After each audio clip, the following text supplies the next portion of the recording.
welcome back to our Breaking It Down series on intent data. My name is Dennis Soljai, Vice President of Product Marketing at Dun & Bradstreet, and I'm joined again by Mike Burton, co-founder and CEO of Bombora. Today we're going to be talking a little bit about an intent data use case, a real-life use case, right? Because nothing explains the power of a solution or an offering as does a real-life example, right? So I'm going to be talking about Citrix, who we worked with. I think it was about maybe a couple of months ago, right? I talked to Barry McGee, who's the Director of Business Intelligence at Citrix.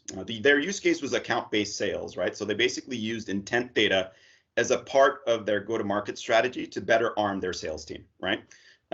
So typically, B2B conversion rates are pretty low, as you know, right, Mike? So for every 100 customers, the average response is maybe under 4%. The marketing baseline is even lower, right? Maybe less than 0.5%, thinking about advertising, right? And even when given more specific direction to the sales team, they're typically left to self-prioritize, right? And this is where intent data can play a really pivotal role and where Citrix leaned in really heavily. It was part of their overall ideal customer profiling. So it wasn't a silver bullet. They didn't just use intent data. They wrapped it around many other signals, such as technographic data, such as firmographic data, job function, job level, right? All that kind of good stuff. They centralized it in a Power BI dashboard and basically embedded that data in a workflow, right? So we talked about this in one of our prior sessions, Mike, right?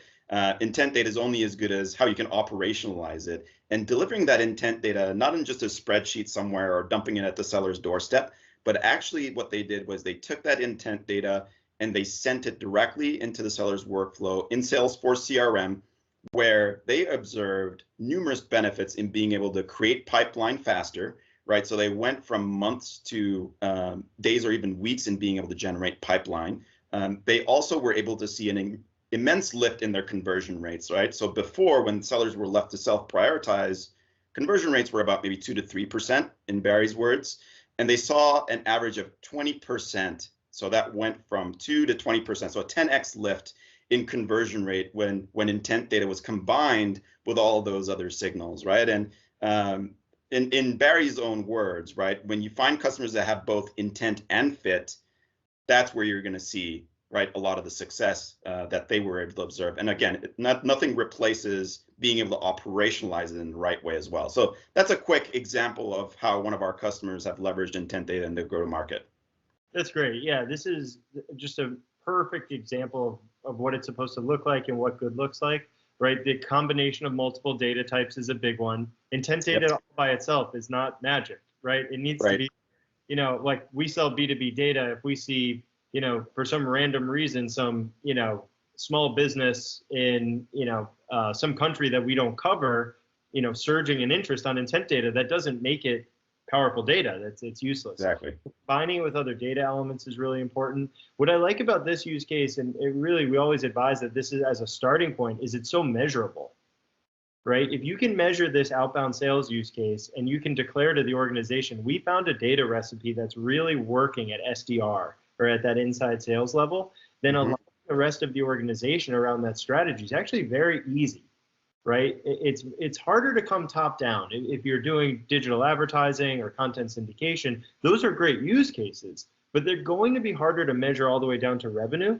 So if you start here, you're in this measurable place. If you got more meetings, if you got into more opportunities, and now the whole organization can kind of align around this data recipe.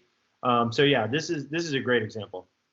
Yeah, and again, in Barry's words, right, it's driving behavior and prioritization, right? So the role that intent data can play in your go-to-market is to help that prioritization. This goes back to our conversation in one of the earlier series, right?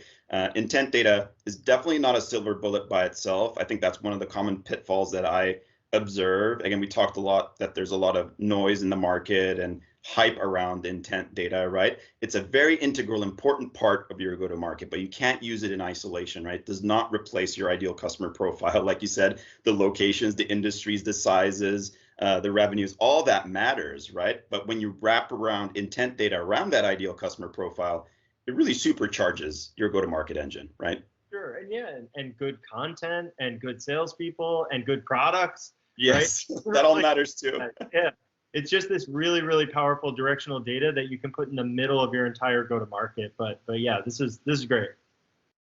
Thank you, Mike. Well, that wraps up our 5th discussion on breaking it down, intent data, what it is, how to use it. Thank you for joining us, and we'll talk to you on the next one.